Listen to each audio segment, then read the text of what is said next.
चौथे चरण के लोकसभा चुनाव में उज्जैन आलोट लोकसभा सीट के लिए वोटिंग सुबह 7 बजे से जारी है। शाम 6 बजे तक मतदान होगा। तो वहीं उज्जैन के वार्ड 37 के मतदान केंद्र में पीठासीन अधिकारी आरती को कलेक्टर ने हटा दिया है। आरोप है कि वोटर्स को एक पार्टी के लिए वोट देने के लिए कह रही थी। कांग्रेस प्रत्याशी महेश परमार उनके खिलाफ धरने पर बैठ गए। तो वहीं इसके बाद कलेक्टर ने एक्शन लिया। परमार का कहना है कि पीठासीन अधिकारी की निर्वाचन आयोग से शिकायत की है। भाजपा में निराशा है। मतदान के बाद सीएम डॉक्टर मोहन यादव ने मीडिया से चर्चा करते हुए कहा, जिन 8 लोकसभा सीट पर मतदान हो रहा है सभी बीजेपी का गढ़ है।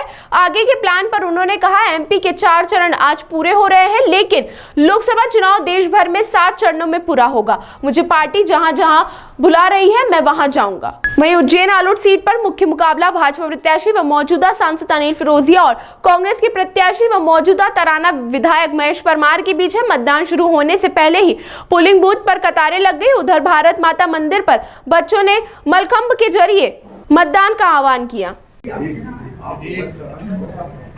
अरे एक त्र्यंबकं यजामहे सुगंधिं पुष्टिवर्धनम् उर्वारुकमिव वन्दना मृत्युर्मुक्षीयमामृताम् बोल प्रगटेश्वर महादेव।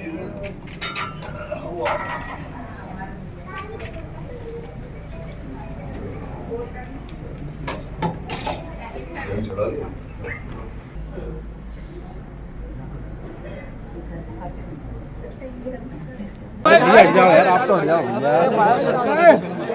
बात तो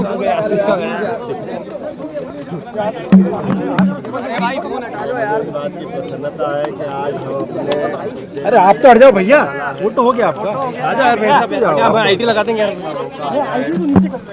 आखिरी चरण का चुनाव बाबा महाकाल की नगरी, पवित्र नगरी, और यहाँ की जैसे हमारी परंपरा है, भगवान का आशीर्वाद लेकर के भगवान के मंदिर में दर्शन करने के बाद यहाँ वोट डालने आए, सब परिवार आए। और जिस ढंग का वातावरण दिख रहा, उज्जैन फिर एक नया रिकॉर्ड बनाएगा, मध्य प्रदेश में एक नया रिकॉर्ड बनेगा।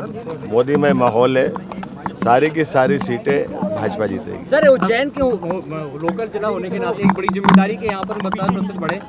निश्चित रूप से मतदान प्रतिशत भी बढ़ेगा, वोट भी ज़्यादा मिलेंगे, जीत भी बड़ी होगी, और चारों तरफ के जो समाचार आ रहे हैं बहुत अनुकूल आ रहे हैं। सर, लगातार इंदौर को लेकर कांग्रेस नोटा का प्रचार कर रही है, आज क्या कहेंगे मतदाता? देखिए, ये नकारात्मकता है। ये नोटा जब से मतदाताओं की दृष्टि से उपलब्ध हुआ 2013 से, तब भी इसको इस ऑप्शन में लिया था कि जो उपलब्ध प्रत्याशी है उसमें से किसी को ना पसंद करना तो नोटा दबाइए। इसका मतलब ये नहीं कि नोटा ही प्रत्याशी हो जाए। ये बहुत दुर्भाग्य की बात है कि नोटा को प्रत्याशी बना करके कांग्रेस ने नकारात्मकता की सारी सीमाओं को तोड़ दिया। ऐसा ये लोकतंत्र के लिए कभी किसी दृष्टि से उचित नहीं माना जा सकता।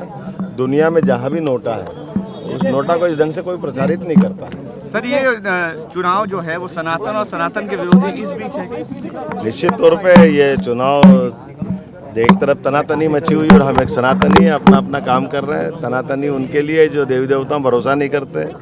लगातार आप बताइए, कल ही महाराष्ट्र के कांग्रेस के चीफ ने जो अपना बयान दिया है, नाना पटोले ने, कि मैं राम मंदिर का शुद्धिकरण करेंगे। इसका मतलब क्या हुआ कि ये किसी दृष्टिकोण से हमारे अपने खास करके आदिवासी अंचल की बहन राष्ट्रपति जी ने वहाँ कर दर्शन किए, इसके बाद ये सफाई की बात कर रहे हैं। इसका मतलब ये गंदी मानसिकता, और इस गंदी मानसिकता की जनता इनको सजा देगी। सवाल इसलिए भी उठ रहा है कि राहुल गांधी अभी तक दर्शन करने के लिए नहीं गए अमित शाह। वो ये तो हमने पहले से ही दिन कहा था कि वो राम मंदिर में भरोसा ही नहीं करते हैं। उनके यहाँ विशेषता रही कि नेहरू जी ने सोमनाथ के दर्शन नहीं किए थे, सोमनाथ के मंदिर के निमंत्रण को ठुकराया था, ये राम मंदिर के निमंत्रण को ठुकरा रहा है। सर, कह रहे हैं पाकिस्तान के पास एटम बम में डरना चाहिए, सम्मान करना चाहिए। कह रहे हैं पाकिस्तान के पास भी एटम बम है तो हमें सम्मान करना चाहिए, क्या लगता है? इसी कायरता के कारण से देश भर में आतंकवादी घटना हुई और पाकिस्तान ने 2-2 बार हमारी सेना पे हाथ डालने का प्रयास किया। तो यशस्वी प्रधानमंत्री पूर्ववर्ती लाल बहादुर शास्त्री जी के समय या माननीय अटल जी के समय